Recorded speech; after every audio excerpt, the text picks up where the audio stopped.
Unit 2, The Economy, Lecture 7, South African Economic Institutions and Organizations.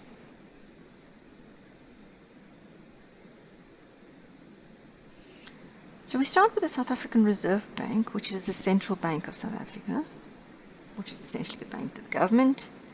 The functions of the South African Reserve Bank include the formulation and execution of monetary policy to achieve the inflation target, maintenance of financial stability, services to government, provision of economic and statistical services, and the issuing of banknotes and coins.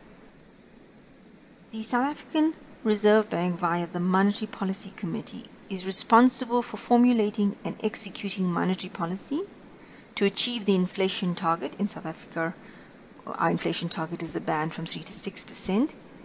And to do this, they influence interest rates, and interest rates can be influenced in three ways: through the repo rate, which is the rate that the Reserve Bank charges other banks when they borrow money; open market operations, that involves the selling and buying of government securities; and the influence of the reserve requirement, that is the percentage of the deposits held by bank as capital reserves.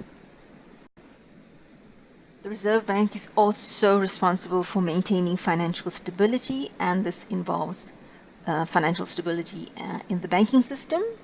So it regulates the banking system. It's responsible for the maintenance and improvement of the national payment system, and it is the custodian of the cash reserves of other banks.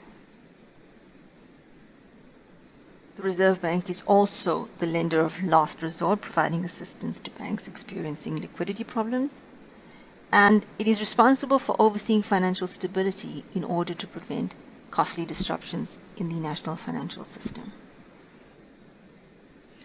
It services the government by being the custodian of the major part of South Africa's gold and foreign exchange reserves.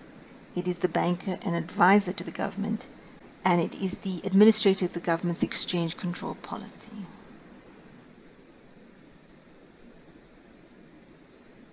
Finally, we look at the Ministry of Finance, and this is the center of South Africa's economic and fiscal policy development.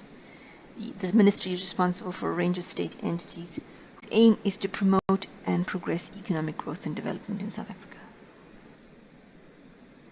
So the following two slides summarize the entities falling under the Ministry of Finance, as well as the participants within the national payment system.